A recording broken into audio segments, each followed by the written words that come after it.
साथियों, Hariom LP classes के इस डिजिटल प्लेटफॉर्म पर आप सभी का हार्दिक स्वागत एवं अभिनंदन है।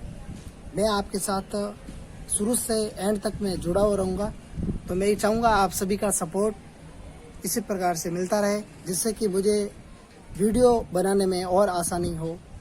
यही मैं चाहूँगा कि आप सभी इस चैनल के माध्यम से जुड़े रहे और अपने दोस्तों को अधिक से अधिक इस चैनल के बारे में ज़रूर बताएं और शेयर, लाइक एवं सब्सक्राइब अवश्य करें। इसी के साथ आज का हमारा जो टॉपिक रहेगा, साइबर सुरक्षा के अंतर्गत, साइबर सिक्योरिटी के अंतर्गत साइबर कानून रहेगा। देखिए, सबसे पहले मैं आपको हमेशा शुरू से कहता आया हूँ कि जिस टॉपिक के बारे में अपन अध्ययन कर रहे हैं उसके वर्ड के बारे में अपन जानते हैं और बातचीत करते हैं कि क्या हमारा ये टॉपिक है, इसके बारे में अपन कैसे समझ सकेंगे और कैसे लोगों को समझा सकेंगे। इसके बारे में अपना इम्पोर्टेंट बातचीत का जो तरीका रहेगा वो ये रहेगा। सबसे पहले अपन ने बातचीत करते हैं इस साइबर के बारे में। देखिए, साइबर को अपन समझते हैं, फिर समझते हैं अपन कानून को। तो सबसे पहले मैं आपको ये बताना चाहूँगा कि आज जो भी कार्य हो रहा है, प्रत्येक कार्य के पीछे अगर मैं बताना चाहूँगा आपको, तो कोई न कोई नियम लगता है और कोई न कोई कानून लगता है। तो आज हमारे देश के अंतर्गत जितने भी कार्य होते हैं, उन सभी कार्यों के पीछे कोई न कोई कानून है।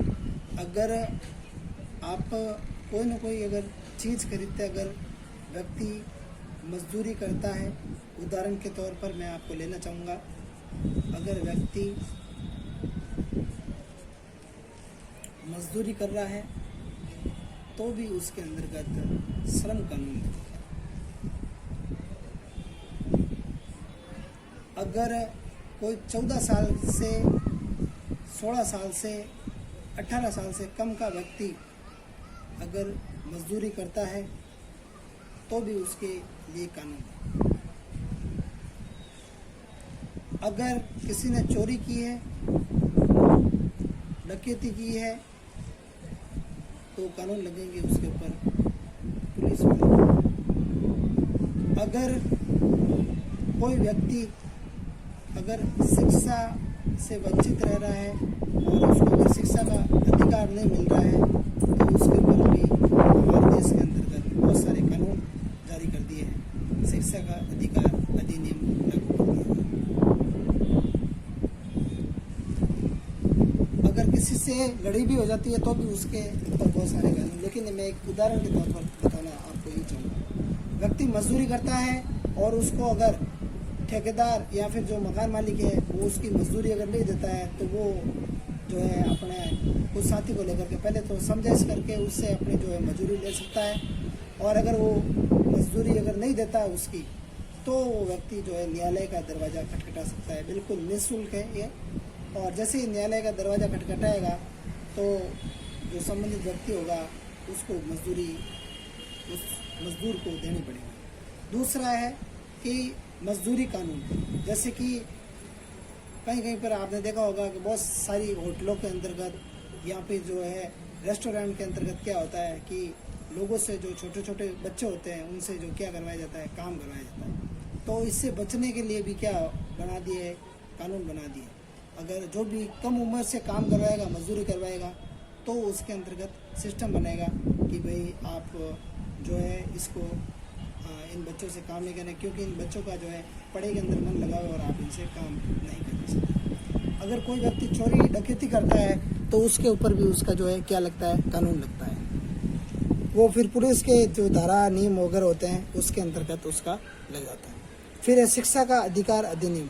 प्रत्येक विद्यार्थी को है आज के ज़माने के अंतर्गत शिक्षा प्राप्त करने का अधिकार है। अगर उसको शिक्षा नहीं मिलती है तो उसका अधिकार छीनता है और इससे वो बचने के लिए शरण ले सकता है, कानून की शरण ले सकता है। तो प्रत्येक के लिए गवर्नमेंट ने जो क्या कर दिए, सरकार ने कानून बना दिए। तो ठीक उसी प्रकार से अपने साइबर कानून के अंतर्गत क्या आता है उसके बारे में बिल्कुल एक छोटा सा टॉपिक है, अपन इसको समझते हैं और 1 मिनट के अंदर ही टॉपिक पूरा अपना। साइबर कानून, देखिए साइबर कानून महत्वपूर्ण है क्योंकि यह इंटरनेट और वर्ल्ड वाइड वेब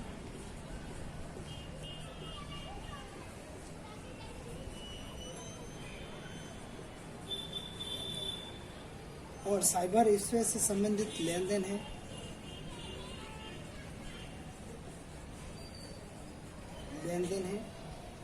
लेन देन से जुड़ी महत्वपूर्ण गतिविधियों तथा पहलुओं को स्पर्श करता है।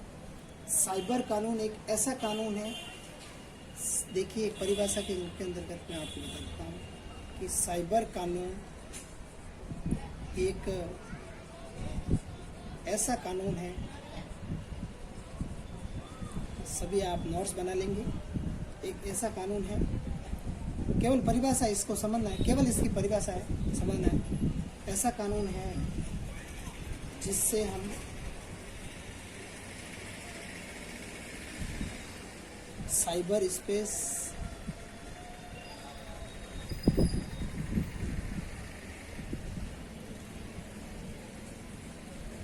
को नियंत्रित कर सकते हैं।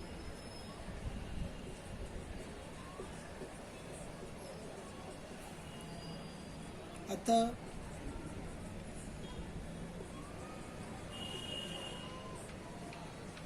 प्रत्येक कंप्यूटर उपयोगकर्ता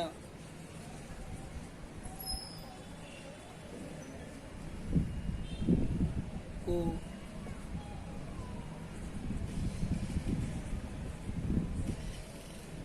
साइबर स्पेस को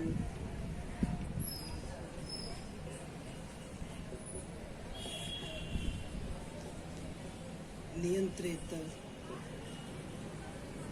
कर सकते हैं।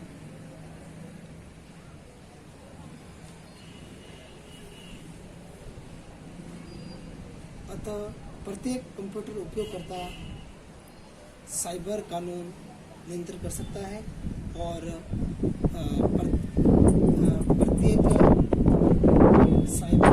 प्रत्येक कंप्यूटर उपयोगकर्ता को साइबर कानून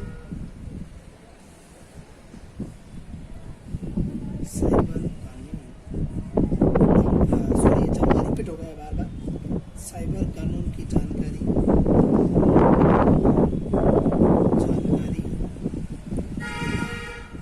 अत्यंत आवश्यक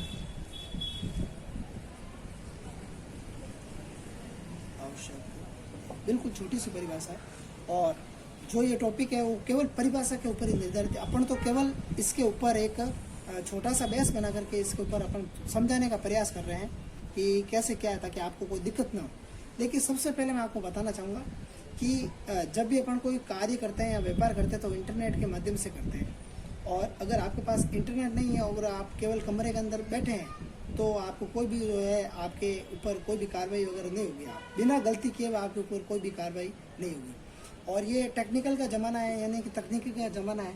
और आप जब भी कोई भी काम करेंगे तो बिना इंटरनेट के नहीं करेंगे। अगर इंटरनेट के करेंगे तो ही आप लोगों की श्रेणियों के अंतर्गत आएंगे, जैसे कि लोगों की नज़रों में आएंगे कि आप ये व्यापार कर रहा है, कैसे व्यापार कर रहा है, बिल्कुल ऑनलाइन का व्यापार कर रहा है, ऑनलाइन ट्रेडिंग कर रहा है। तो अपन क्या करेंगे, इसको लालच देंगे और ये लालच में फंसेगा और इसके ऊपर अपन हावी हो जाएंगे। तो ये काम होता है। फिर ये होता है www। पहले मैंने आपको एक कमेंट बॉक्स के अंदर एक क्वेश्चन भी पूछा क्या है, इसका पूरा नाम क्या है। आपने काफ़ी स्टूडेंट्स ने इसका जवाब दिया था कि वर्ल्ड वाइड वेब इसका पूरा नाम है। तो ये पूरी दुनिया से जुड़ा होता है। आपने देखा होगा, अपने सामने बहुत सारी वेबसाइट है जो कि आज के ज़माने के अंदर ऑनलाइन ट्रेडिंग करती है, ऑनलाइन व्यापार करती है। और उस ट्रेडिंग करने वाली जो कंपनी है, इसका जो जवाब है आप कमेंट बॉक्स के अंदर आप मुझे देंगे। साइबर स्पेस मुख्य रूप से देखिए, अब इसकी जो परिभाषा साइबर कानून की क्या परिभाषा है उसको अपन को समझना जरूरी है। देखिए साइबर कानून एक ऐसा कानून है जिससे हम साइबर स्पेस को नियंत्रित कर सकते हैं। अतः प्रत्येक कंप्यूटर उपयोगकर्ता को साइबर कानून की जानकारी होना आवश्यक है। इसका एक सबसे ताज़ा उदाहरण है, अगर आप रोड पर गाड़ी चला रहे हैं तो आपके पास क्या है, उसका एक DL है, मतलब ड्राइविंग लाइसेंस है। अगर कार चला रहे हैं तो कार का ड्राइविंग लाइसेंस होगा, मतलब 4 व्हीलर का। और अगर आप बस चला रहे हैं तो आपके पास उसका एक हैवी लाइसेंस होगा। और अगर आप एक मोटरसाइकिल चला रहे हैं, मतलब बाइक चला रहे हैं, तो आपके पास उसका एक अलग से लाइसेंस होगा, मतलब 2 व्हीलर का लाइसेंस होगा। और उसकी श्रेणी आपको पता है कि 2 व्हीलर की जो स्पीड होगी वो 40 से 60 के बीच में होगी, और जो कार की होगी तो 60 से 80 के बीच में होगी, और जो बस की होगी वो 80 से जो है 100 के बीच में होगी। तो इस प्रकार की अगर गतिविधि अगर आपको मालूम नहीं है तो आप हमेशा खतरे में पड़ सकते हैं। तो हम जो भी कार्य कर रहे हैं उसके नॉर्म्स, उसके रूल्स, उसके रेगुलेशंस आपको पता होना चाहिए। अगर बिना रेगुलेशंस के अगर आप काम कर रहे हैं तो वो आपका काम बिल्कुल गलत होगा, और एक प्रारंभिक रूप के अंतर्गत देखा जाए तो वो काम आपके बिल्कुल खराब हो सकता है, और आपके ऊपर कोई भी कानूनी कार्रवाई हो सकती है।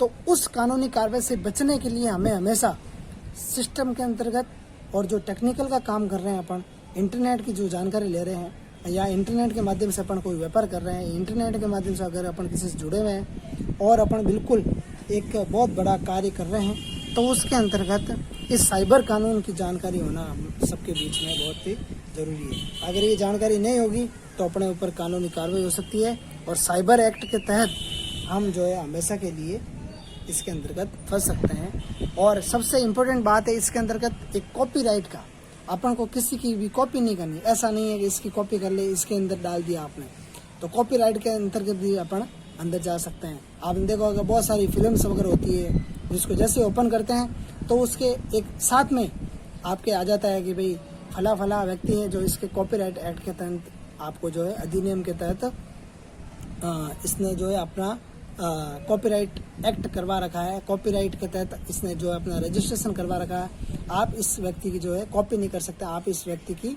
जो है बिल्कुल 1% भी इसकी नकल नहीं कर सकते। अगर नकल की आपने तो आपके विरुद्ध कानूनी कार्रवाई की जाए। तो ये सारा का सारा जो प्रोसेस होता है वो कॉपीराइट एक्ट के तहत होता है, और हमें हमेशा इससे जो है बचने का प्रयास करना चाहिए। और साइबर कानून के बारे में आपने अध्ययन किया है और इसे हमें समझना चाहिए, और समय समय पर हमें इसको प्रयोग में भी लेना चाहिए। ऐसा नहीं है कि आपको किसी चीज़ के बारे में जानकारी नहीं है और आप जो है बिल्कुल बहुत बड़ी कह रहे हैं, ये बातें कर रहे हैं, तो इससे हमेशा आपको ही नुकसान होगा। आने वाले जो लोग हैं दूसरों, उनको तो फ़ायदा होगा लेकिन आपको नुकसान होगा। तो हमें इस नुकसान से बचने के लिए हमेशा अच्छे कार्य करने चाहिए और इससे हमेशा बचे हुए रहना चाहिए। तो आपने आज अध्ययन किया साइबर कानून के बारे में, और विस्तृत जानकारी अपन नेक्स्ट वाले और टॉपिक के अंदर जो नेक्स्ट क्लास होगी उसके अंदर अपन और बहुत सारे टॉपिक हमें करने में से बाकी है, तो अपन और करेंगे। और इस टॉपिक को बहुत ही जल्द अपन समाप्त करते हैं। और समाप्त करते हुए मैं आप सभी का धन्यवाद ज्ञापित करता हूं कि आप शुरू से एंड तक इस टॉपिक के बारे में बने रहें। आप बहुत बहुत धन्यवाद और बहुत बहुत आपका आभार। अगर आपको ये वीडियो अच्छा लगे तो आप इसे लाइक, शेयर एंड सब्सक्राइब ज़रूर करें। धन्यवाद, जय हिंद, जय हिंद।